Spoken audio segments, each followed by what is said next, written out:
Good morning students. बेटा आपकी जो आज की वर्कशीट है वर्कशीट नंबर 59, ये आपकी बिहाइव की बुक जो है उससे रिलेटेड है। उसमें आपका चैप्टर पैकिंग, इसमें बेटा एक्सट्रैक्ट दिया गया है, उसे स्टार्ट करते हैं। I said I had pack. आई इसमें कौन है बेटा? आई इसमें नरेटर है। नरेटर का जो नाम है आप बुक में अपनी देख सकते हैं। बुक का नरेटर का नाम है जेरोम, जो कि उसके ये 3 फ्रेंड्स की कहानी है। और इसमें जो नरेटर है वो पैकिंग करने जो है उसका शौक़ है और इसे बहुत अच्छा लगता है, तो उसी पे रिलेट ये दिया गया है। आई सैड आई हैड पैक, वो कहता है कि मैं इसे पैक कर लूँगा, सामान को बांध लूँगा। आई rather pride my self on my packing, जो राइटर है उसे अपनी पैकिंग पर बहुत ही ज़्यादा प्राइड है, यानी कि गर्व महसूस करता है पैकिंग करने में। Packing is one of those many things that I feel I know more about than any other person living. और राइटर का साथ में ये भी मानना है कि जो पैकिंग का जो काम है वो बहुत से लोग जो दुनिया में हैं उनसे बहुत ही अच्छा करता है, यानी वो पैकिंग को अपना एक शौक़, और वो ये मानता है कि वो इसमें परफेक्ट है पैकिंग के काम में। It surprises me myself sometimes how many such things there are. और उसको कई बार ये जानकर आश्चर्य भी होता है, उसको कई बार आश्चर्य में पड़ जाता है कि यह वह काम इसमें किस तरह से इतना पारंगत है, कितना धुरंधर है वो इस काम के अंदर। I impressed the fact upon George and Harris and told them that they had better leave the whole matter entirely to me. सभी जीवित और यही जो उसने ये बात थी उसके जो फ्रेंड्स थे जॉर्ज और हैरिस, दो उसके फ्रेंड्स थे, उनके सामने रखी और उन्हें बताया भी।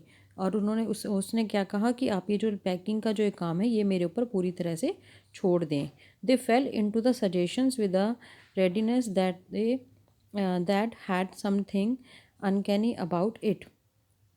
अब उसने ये बात तो कह दी कि उसको पैकिंग का काम जो है उसके ऊपर छोड़ दे, लेकिन जैसे ही वो उसने अपने फ्रेंड्स को कहा, उसके फ्रेंड्स क्या होते रेडी हैं, मतलब फटाफट वो एग्री हो गए कि हाँ ठीक है अब ये पैकिंग आप ही कर लो। लेकिन अनकैनी अबाउट इट, यानी कि उन्होंने कुछ इस तरह से हाँ दिखाया, जैसे अनकैनी मतलब होता है रहस्यमय ढंग से अपनी उन्होंने एक सहमति दी थी। George spread himself over the easy chair, और जो जॉर्ज उसका फ्रेंड था वो क्या था, इजी चेयर के ऊपर पूरी तरह से बैठ जाता है, पसर जाता है। And Harris cocked his legs on the table, और जो उसका दूसरा फ्रेंड था हैरिस, वो क्या करता है मेज के ऊपर अपनी टांगे जो है वो पूरी तरह से फैला लेता है। अब बेटा नेक्स्ट है इसका paragraph. This was hardly what I intended. ये इतना ही मुश्किल था उसके लिए जैसे कि उसने क्या सोचा था कि वो ये सोच रहा था कि उसके फ्रेंड्स जो है उसकी हेल्प करेंगे इसके अंदर, तो उसका ये इरादा नहीं था कि वो एकदम से बात मान जाए। What I had meant of course was that I should boss the job. वो क्या करना चाहता था, उसकी इंटेंशन क्या थी नरेटर की, जेरोम की, बेटा वो ये चाहता था कि वो इस काम का पैकिंग के काम का बॉस बन जाए और वो उन्हें ऑर्डर करे कि अब आप ये करो, अब आप ये करो। And that Harris and George should potter about under my direction, और जो उसके हैरिस एंड जॉर्ज जो दोनों फ्रेंड्स हैं वो उसकी डायरेक्शन के अंदर काम करें। I pushing them aside every now and then with oh you here let me do it. और वो ये चाहता था कि जैसे वो कुछ गलत करें तो उसके अंदर वो क्या करे, उन्हें एक तरफ कर दे और कहे लो लो अब इसे मैं करता हूँ। There you are simple enough.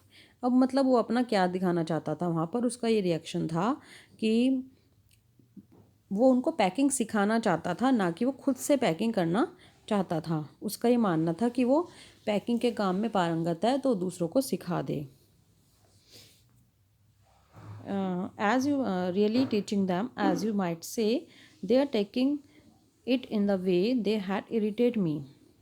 लेकिन जैसे जब वो देखता है कि वो उसकी पैकिंग में उसकी हेल्प भी नहीं कर रहे हैं तो क्या करता है, वो चिड़चिड़ा जाता है, वो इरिटेट हो जाता है उनसे। There is nothing does irritate me more than seeing other people sitting about doing nothing when I am working. और उसके लिए बहुत ज़्यादा इरिटेट था कि उसके सामने वो काम कर रहा है और दूसरे लोग जो उसे बैठ कर सिर्फ देख रहे हैं। अब बेटा इससे रिलेटेड आपके क्वेश्चन आंसर्स दिए गए जो है कि MCQ हैं, ये अपनी नोटबुक में आप कर लेंगे। मैं आपको इसके आंसर्स बताती हूँ बेटा। How did the reaction of his friends seem to the narrator when they fell into his suggestion with readiness. जब उसके फ्रेंड्स जो होते हैं वो उसके लिए तैयार हो जाते, जब उसका रिएक्शन क्या था उसके फ्रेंड्स का जब उसने बताया कि वो उसके लिए तैयार है, पैकिंग के लिए तैयार है, तो उसको कैसा लगा अपने फ्रेंड्स का वो देखकर, बिहेवियर कैसा लगा था, क्या रिएक्शन था उसका। तो यूजुअल था, प्लीजेंट था, स्ट्रेंज था, अनप्लीजेंट था। जब उसने अपने फ्रेंड्स को ये बताया बेटा कि नरेटर ने कि वो एक काम कर देगा, तो उसका जो फ्रेंड्स का जो रिएक्शन आया, मतलब उसके फ्रेंड ने रिएक्शन किया, उसको देख के उसको कैसा लगा था, नरेटर को ये पूछ रहे हैं इसमें। तो उसको बहुत स्ट्रेंज लगा था, बहुत अजीब लगा था, क्योंकि वो ये चाह रहा था कि वो ये काम करे, वो उनकी वो मतलब उनका बॉस बनना चाहता था, ना कि वो खुद पैकिंग करना चाहता था। तो उसके लिए अपने फ्रेंड्स का जो बिहेवियर था वो बहुत ही स्ट्रेंज था। Second is choose the option that lists the set of statements that are not true according to the given extract. जो अभी हमने बेटा ऊपर एक्सट्रैक्ट पढ़ा है उसमें कौन सी स्टेटमेंट जो है वो नॉट ट्रू है। The narrator is proud of his packing skills. Narrator को अपनी पैकिंग स्किल्स पर प्राउड था। यस बेटा, उसे अपनी पैकिंग स्किल पर प्राउड था। George and Harris wanted to help the narrator. George और हैरिस जो है वो नरेटर की हेल्प करना चाहते थे। No, the narrator was happy about doing the packing without any help. जो नरेटर है वो खुश था about doing the packing without any help. Narrator क्या खुश था कि कोई भी उसकी पैकिंग में हेल्प ना करे? नहीं बेटा, ये भी ट्रू नहीं है, वो ऐसा नहीं चाहता था। The narrator had actually wanted to help his friends in packing. No बेटा, ये भी रॉन्ग है। तो आपका सिर्फ इसमें एक ही करेक्ट है, फर्स्ट एंड, तो इसका आंसर होगा बी।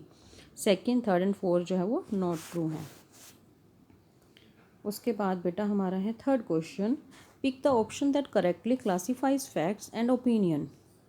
फैक्ट्स जो है बेटा जो बात सच है, और ओपिनियन जो होती है जिसमें सभी की अपने अपनी ओपिनियन अलग अलग हो सकती है, उसे हम बोलते हैं विचार। जो दूसरे की ओपिनियन है कैसी है उसके बारे में। The narrator did not want to do the packing. जो नरेटर था वो पैकिंग करना नहीं चाहता था। यस बेटा, वो फैक्ट है, क्योंकि वो पैकिंग करना नहीं चाहता था, वो सिर्फ उन पर रोब जमाने के लिए वो दिखाना चाहता था कि उसे पैकिंग बहुत अच्छी तरह से आती है। George and Harris are lazy. क्या वो लेज़ी थे? इस पे बेटा ओपिनियन सबकी अलग अलग हो सकती है। उसके अकॉर्डिंग, नरेटर के अकॉर्डिंग तो वो लेज़ी थे, लेकिन अगर आप किसी और से पूछो तो हो सकता है कि उनकी ओपिनियन अलग हो, तो इसलिए इसमें ओपिनियन है ये। And George and Harris are not helpful. क्या वो हेल्पफुल नहीं थे? ये भी बेटा ओपिनियन है, क्योंकि हम सिर्फ नरेटर के उससे देख रहे हैं इसको, तो हम इसे नहीं कह सकते कि वो हेल्पफुल नहीं थे, तो ये भी ओपिनियन है। And the narrator is displaced with his friends. जो नरेटर था वो अपने फ्रेंड से खुश नहीं था। यस बेटा, ये फैक्ट है कि वो अपने फ्रेंड से खुश नहीं था। तो बेटा इसका आंसर होगा first is fact and fourth is fact. Okay, and second and third is opinion. तो इसका बेटा आपका जो राइट आंसर होगा वो ए होगा। उसमें first fact and second opinion है, बाकी सेकंड एंड थर्ड तो फैक्ट है ही नहीं। फोर्थ भी आपका फैक्ट है लेकिन फर्स्ट ओपिनियन नहीं है, तो first is a right answer, A. Next, which one of the following does fail into not correspondent to. बेटा इसमें फेल इनटू का दिया हुआ है। फेल इनटू मीन्स होता है किसी भी बात को स्वीकार कर लेना, एक्सेप्ट कर लेना। तो इसमें कौन सा इसका मीनिंग इसमें मेल नहीं खाता बेटा? एक्सेप्ट है, रिजेक्ट है, वेलकम है, एग्री है। बेटा इसमें रिजेक्ट होगा इसका, क्योंकि बाकी सब इससे रिलेट कर रहे हैं वर्ड। इसका आंसर होगा B, reject. And fifth is last, what characteristics of the narrator is displayed when he describes his skill of packing. उसमें हमें बताना है कि बेटा उसकी कौन सी स्किल वो पैकिंग में अपनी बताना चाहता था। वो क्या कर रहा था? Boastful, efficient, perfectionist and helpful. बेटा इसका आंसर ए होगा, बोस्टफुल, क्योंकि वो अपनी डींग मार रहा था उसमें। वो अपनी बड़ाई को दिखाना चाहता था, ना कि वो उनको सिखाना भी चाहता था कह सकते हो, लेकिन उसमें बोस्टफुल आएगा क्योंकि वो अपनी बड़ाई कर रहा था, बहुत बड़ा चढ़ाकर बातें कर रहा था। ये बेटा आपकी आज की वर्कशीट जो है कंप्लीट है। नाउ अब आप क्वेश्चंस करके इसके आप मुझे सेंड करेंगे।